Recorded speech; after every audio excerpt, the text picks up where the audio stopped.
Hello, this is Dwight Mutonono, also known as Mnarazi, also known as Mutos, and welcome to the Connection Desk. Today we are in Athens. Paul has been escorted from Berea. In the last session he was escorted from Berea to Athens after the Thessalonian Jews had come to Berea. They had had a relatively good, successful time in Berea, but the Thessalonian Jews were going to cause trouble for him, and the Berean believers felt that the best thing to do was to immediately send Paul away to Athens. Timothy and Silas remained in Berea. Paul asked that they would follow him, and then he's alone now in Athens, and this is what transpires. So we are reading from Acts chapter 17, from verses 16 to 21, the time in Athens. While Paul was waiting for them in Athens, he was greatly distressed to see that the city was full of idols. So he reasoned in the synagogues with the Jews and the God-fearing Greeks, as well as in the marketplace day by day with those who happened to be there.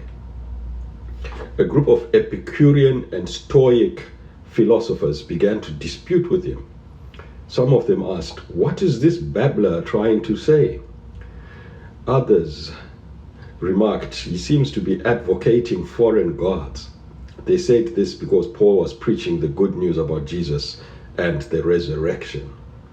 Then they took him and brought him to a meeting of the Areopagus, where they said to him, "May we know what this new teaching is that you are presenting? You are bringing some strange ideas to our ears, and we want to know what they mean." All the Athenians and the foreigners who lived there spent their time doing nothing but talking about and listening to the latest ideas. So Athens was the proud intellectual and cultural center of Hellenism. Hellenism is it describes Greek culture. They described they understood themselves as Hellenics, or people from Helen. So that's where the word Hellenism comes from. The term Greek actually is more derived from the Romans, who conquered, of course, the Greeks. But the Greeks had lost their global dominance, and Athens was not what it used to be in the heyday. The city was impressive, and excavations have shown that it was actually a very impressive city, and it's revealed the splendor of Athens. But the beauty and splendor of Athens is not what impressed Paul as much as the idolatry did.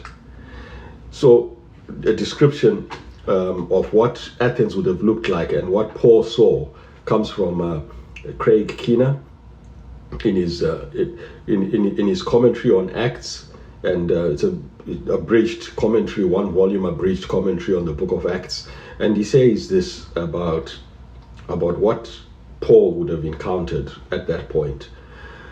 As soon as one entered Athens, one would encounter idols and temples of Demeter, Poseidon, and soon Dionysus, Athena, Zeus, and Apollo. Further along, one encountered Hestia, Ares, Aphrodite, Hephaestus, and Dioscuri, Serapis, and then again Zeus, Apollo, and Dionysus. En route to the Acropolis, Asclepius, Themis, Gaia, and Demeter. Then the imperial cult, which is the worship of the emperor, was evident throughout the city. And then he goes on and says, idolatry also pervaded the agora, or the marketplace. We'll talk a little bit more about this agora. Though Paul probably spent more time in the large Roman marketplace, which is with its bustling activity, than in the monument-crowded Eastern Greek one, he probably saw both.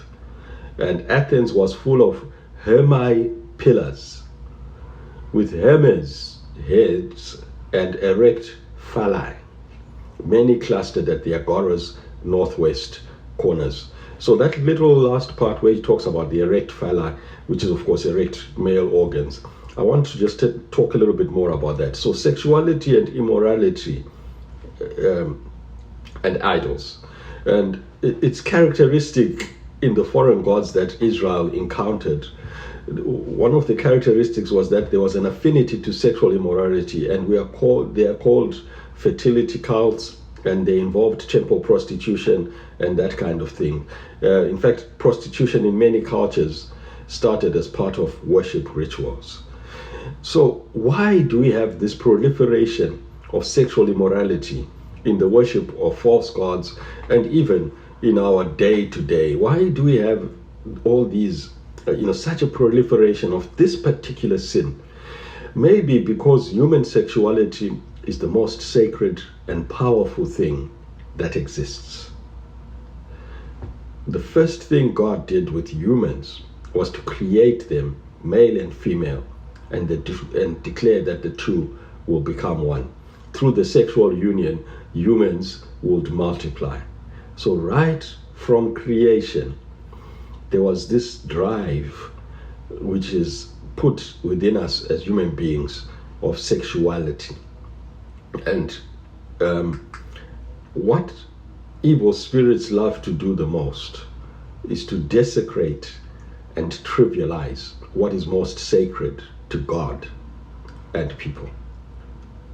So we as humans were to operate as one in marital union and produce offspring who would also image God like we were created. And we're supposed to multiply and proliferate God's image throughout the earth. That was what God intended from the beginning. So sexual immorality goes to the core of this institution which God established right at creation.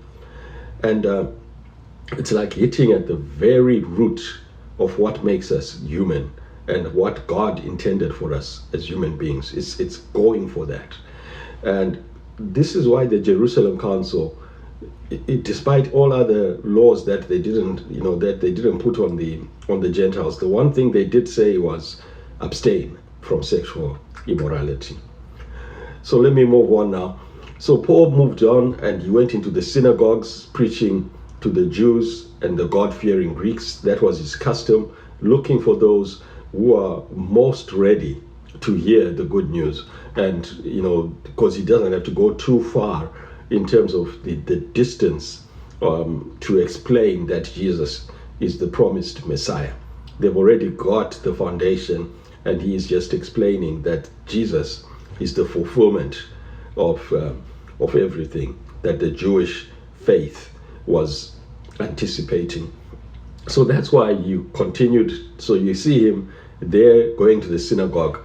But then the major thing that we see as well that happened is he went to this place called the Agora. He preached in the marketplace or public square called the Agora.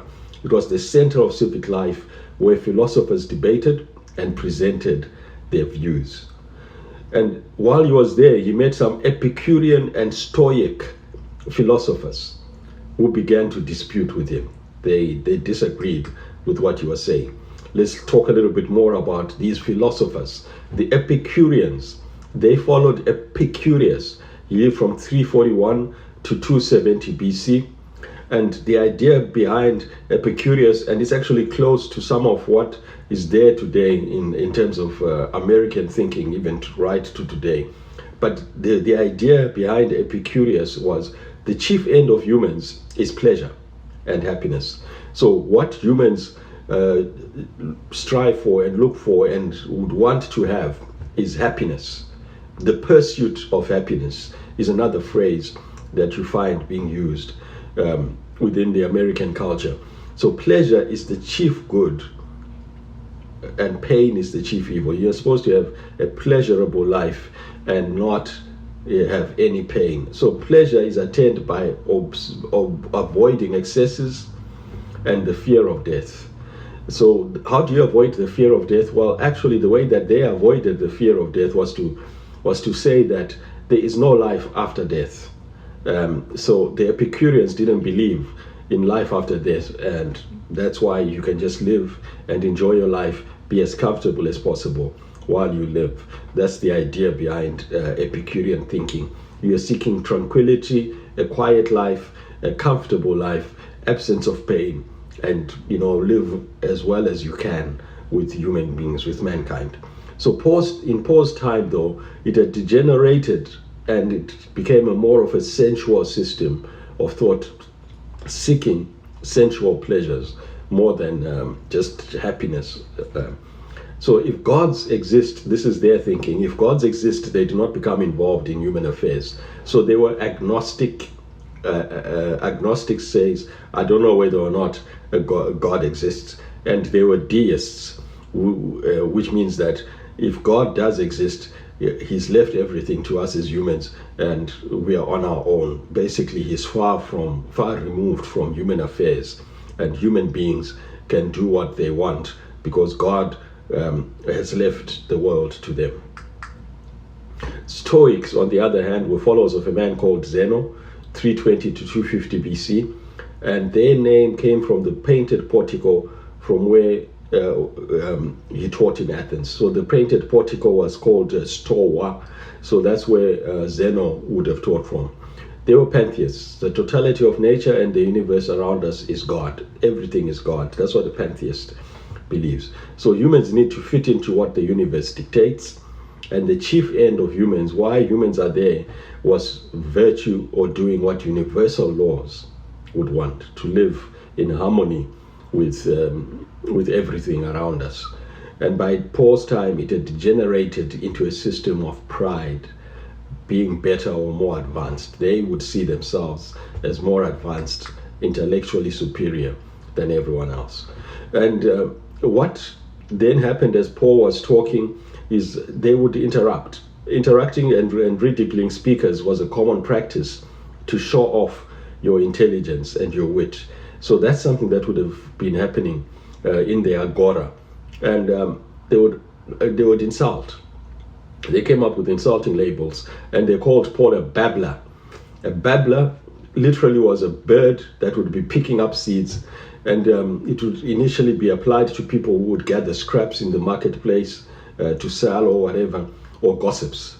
But in this intellectual environment, this academic environment, it would describe hearers who collected scraps of information from here and there, and they didn't really have their own ideas, but they were just throwing around ideas and opinions of other people. And they were not philosophers, but merely peddlers of second-hand information. Philosophers would be giving new information. So they would be saying, no, you're not giving us anything new. You're just a babbler. You're picking up stories from here and there and kind of piecing it together, copying and pasting. But so then what they then did is they took him to the Areopagus. Now the Areopagus was was the high council of the city, because to really be allowed to speak freely in the agora, you would have had to have some sort of you'd have to be a philosopher of some sort who would be acknowledged as a philosopher in the city. And what they did is they took him to this place called the Areopagus to present his case. So he was accused of being foreign, and his accent probably gave that away. And foreigners were seen as second-class citizens in Athens, that they had nothing new to offer, really. They were close to barbarian because, and you would be seen as close to barbarian because he was coming from an area that was less Hellenized. So you need to understand that the Greeks saw themselves as the more advanced people, the more civilized people. Everyone else was barbarians and savages, and they needed to civilize the world. So, the whole ideas of racism, European racism, they are just passed on from the Greeks, because the Greeks passed it on to the Romans, who then saw themselves as the civilized and the others as barbarians and savages. And of course, we know as Africans, the Western ideas about us as Africans, but it really started off from this Greek thinking of they being Hellenics or Hellenized and being able to pass on their culture to the rest of the world and making everyone else under their culture. So they were also accusing him of introducing foreign gods. So he was taken and brought to this Areopagus, The Areopagus was the high court of Athens. They could expel Paul from the town if they wanted to. But the main reason he was there was to present his arguments to the leaders in Athens. It was not a trial primarily to expel him, it seems, or he wasn't in any physical danger. But they just wanted to hear what he had to say so that they would decide whether it's worth listening to, whether it's worth giving him some time at the Agora. So it was probably more of a hearing to determine whether he could be allowed to do that. And he was to present his ideas almost like a dissertation proposal and academic proposals so that they can hear what he has to say. Of course, if it was seen as something that was totally off, they could even have expelled him from the city. But generally, it would be just to try to figure out whether he would be allowed to speak. They wanted to evaluate him to see if he was bringing new ideas that would be listened to. So they would do nothing else besides listen to ideas, and they were intellectuals. And at the Areopagus, you would then present your arguments to this audience in the university city of Athens. So we'll stop there. We will go into the Areopagus and what Paul said at the Areopagus in the next session. You are blessed. Remain blessed and favored.